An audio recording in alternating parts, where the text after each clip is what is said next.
moving from Pacific to this unresectable stage 3 disease setting is a matter of debate at the time being, because there are trials being developed to try to improve what has been shown with Pacific, to even do better, right?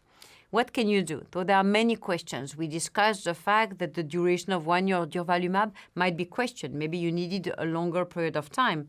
But you can also imagine to try to be even more multimodal. But it's not without consequence, right? And the best way to envisage a kind of an immunogenic cell death, a vaccination process, would be to give everything at the same time.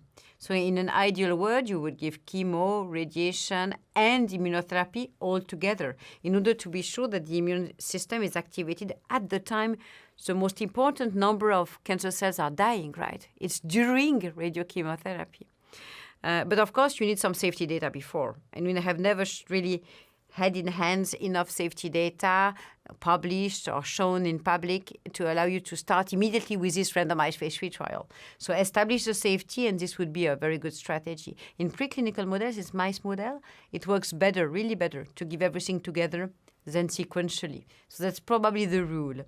Then you can play on the chemo. You can change the chemotherapy because some have more an immunogenic effect than other ones. So you could imagine probably to replace some of the one drug with another one. So we know that etoposide is a good treatment to induce immune response. It helps the immune system. Some are less. So there's lots of literature about the best compound to use to activate the immune system, mainly coming from Zitvogel and colleague in Gustave Roussy in Paris. So there might be somewhere to play there. And of course, you could always imagine to try to start to boost your immune system before starting radiochemotherapy. You could put, again, the idea of induction something. Induction chemoimmuno, induction immuno. So all these things have to be tested. So it opens a huge field of before, during, or after treatment. But to me, the most important question is, can you give radiotherapy with a background of immunotherapy? If you start before, if you give in the same time, it's the same thing because pharmacokinetic is very flat. So are you able to deliver 60 gray when you have nivolumab, durvalumab, pembrolizumab on board without taking any risk? And if you know that, then you can start to randomize patients. Well, I think that the most important thing to treat the patients with locally advanced disease is a good staging from the beginning, because you have to decide if go with surgery or go with chemoradiation. And what can be the new scenario is that maybe we will have a neoadjuvant treatment with immune checkpoint inhibitors also in the neoadjuvant setting, helping a more enhanced shrinkage of the disease, which can be very helpful for the surgeon later. Or maybe the scenario will change again because we will have to wait for the adjuvant results. So I think that the scenario will be challenging because we are sure that in a certain way we will have immunotherapy in the armamentarium of the treatment of non-small cell lung cancer. And we will have to work maybe also at the academic level if to put the immunotherapy immediately or to put at the end of the program or to use the synergistic effect with chemotherapy or radiotherapy alone, for example. In some cases you can go also with radiotherapy alone, and immunotherapy can be a feasible option also for patients with palliative intent.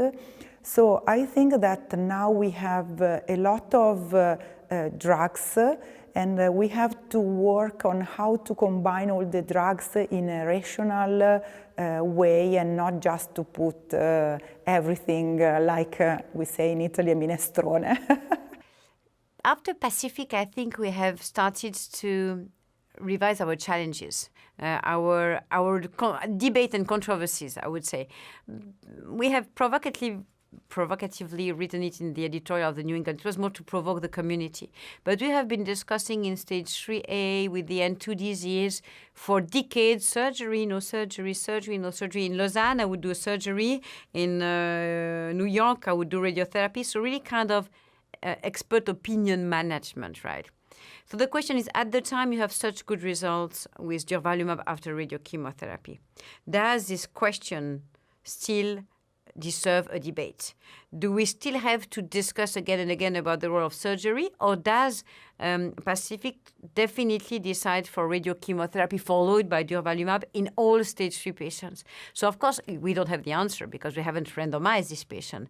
But based on an improvement of 10 months PFS, probably there will be more and more patients who will not receive surgery but will receive radiochemotherapy followed by durvalumab. In particular, when you question the thing, a little bit older patient, a little bit fragile patient, when you don't really know what to choose, this will push investigators, or physicians to have radiochemotherapy being delivered. So it will probably balance a little bit, change a little bit the balance between surgery and radiotherapy in favor of radiotherapy.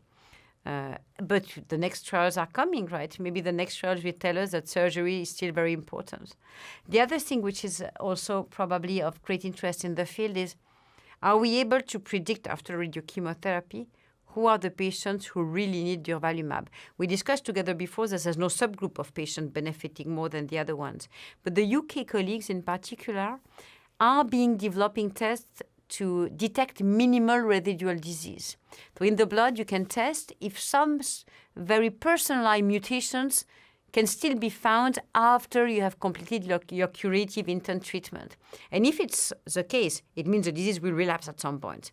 So if you're sensitive enough to identify the patient at risk of relapse and the patient not at risk of relapse, it will be good for the society, because you could only give durvalumab to the patients who are at risk. But we're still not there. But I think we should move this way also for sustainability over time.